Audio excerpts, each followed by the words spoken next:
Oh buddy, Andy here again. Well, I'm sure you're aware now of the death of Neil Armstrong, the Apollo astronaut, the first man to walk on another world, and that is something that will never be replicated. It doesn't matter if we get to Mars and someone, a man or a woman, walks on the surface of Mars, it will never have quite the same effect. He was the person who did that first, left the bounds of the Earth. I know other astronauts did it, but he was the first person to actually set foot on another world. As I said, nobody else would do that. And yesterday I wanted to sort of say something about that, and I was going to make a video about it, but I couldn't get the lighting right, so I did the next best thing and recorded an audio book, and I'll put links to that below and other things as well. But one of the reasons that I wanted to actually make a video, apart from talking about how his life and that particular moment affected me and my life, because I was like so many people. I was born in the late 50s, I grew up in the 60s. In 1969, when the moon landings actually happened in Apollo 11 in July of 1969,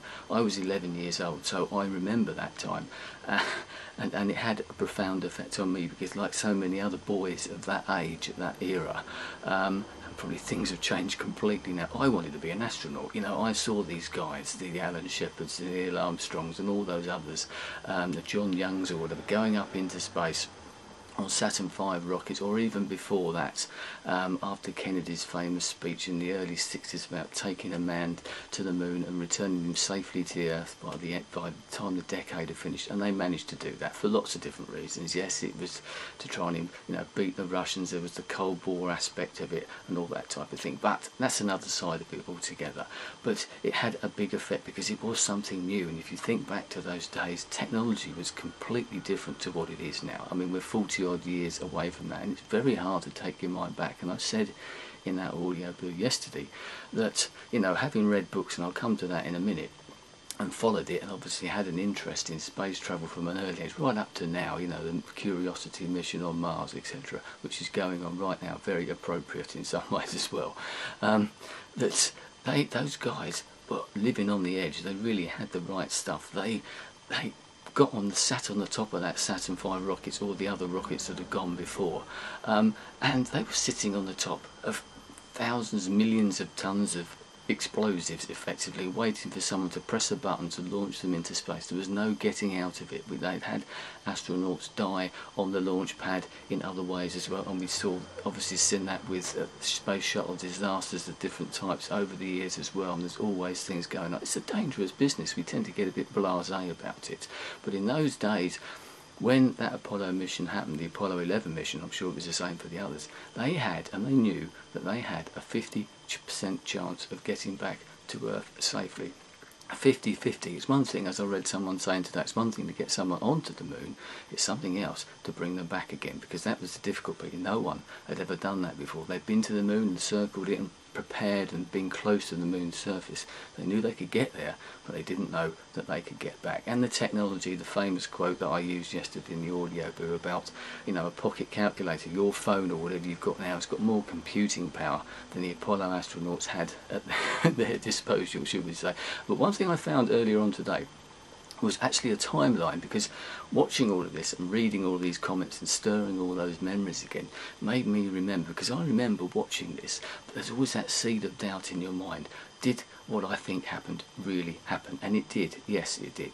And I remember watching the launch and the actual landing itself and the first moonwalk, and I watched all the other missions as well.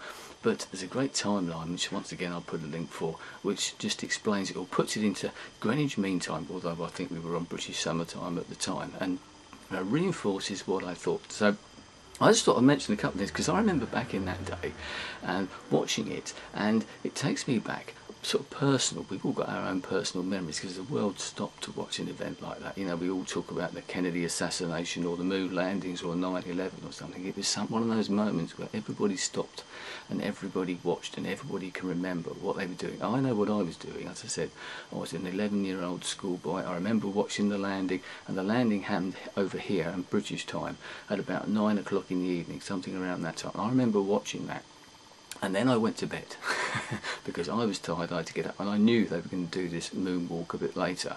And my father woke me up at something like 3 o'clock in the morning or something, and I went downstairs, sat on the sofa with him, and I can't remember if any other family members were around, but I certainly remember sitting there watching it with him, watching those grainy black and white images coming through, which were pretty mind-blowing at the time. May look a bit silly to young people nowadays maybe, but remember watching that, and there was that shared moment. And leap forward about sort of 30 years after that, and I've been to Florida a couple of times, but the second time I went in 2001, went with my family, and myself and my son and my brother-in-law and one of his daughters actually went to the Kennedy Space Center. It's the second time I've been, because it fascinated me looking at the full-size Saturn V rocket, the space shuttles, and I went there and had photographs taken, and I did that with my son. So there's that sort of passing on of the generations.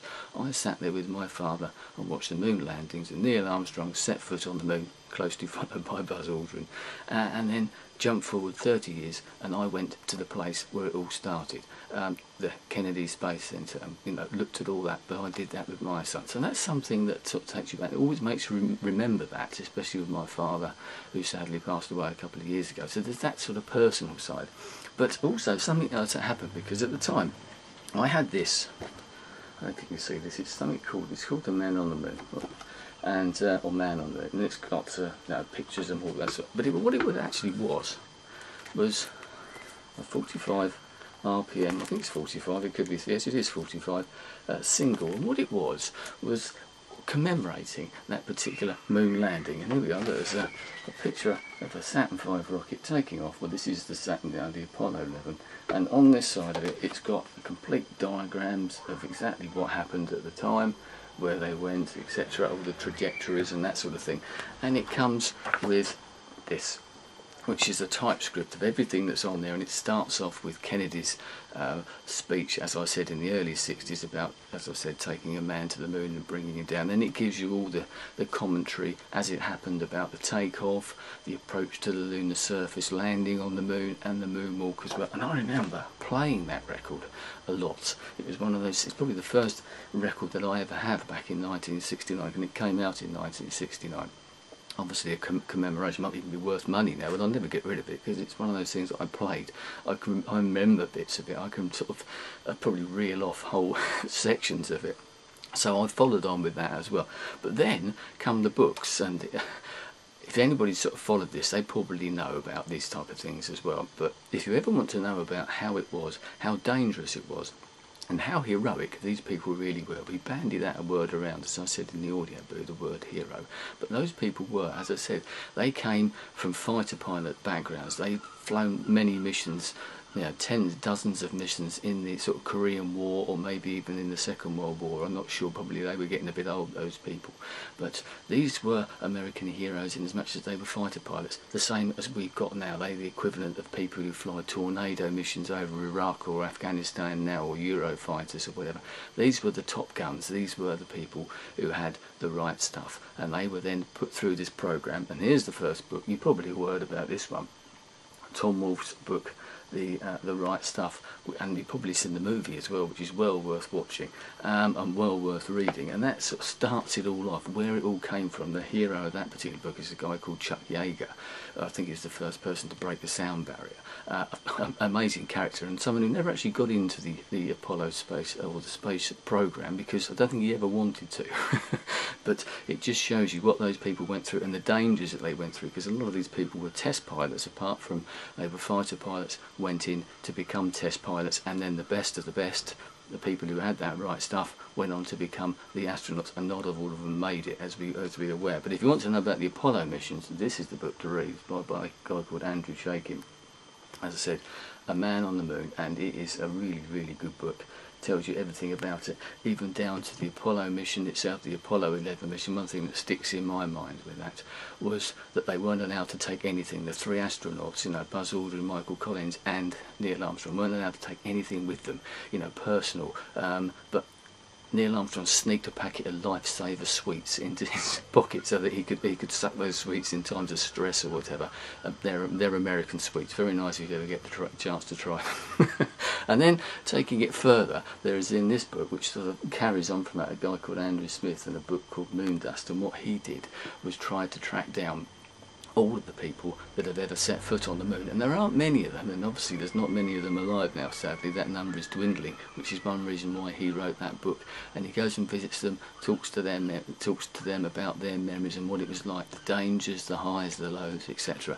All three very, very good books. If you ever get a chance to read anything about that type of thing, if you're interested in it, read those books. Watch the Right Stuff movie as well, and if you know, there's plenty of other stuff out there, and don't talk to me about conspiracy theories, because you won't get answers to that type of thing. So there is a real personal aspect of this, and I'm sure there are a lot of people who are far younger than me who don't see what all the fuss about. But then it was different. It was a different world, and it's just a pity that since that last Apollo mission, I think it was number 17, in the early 70s, we haven't been back. You know, we could talk about that for a long time as to why and where we haven't gone.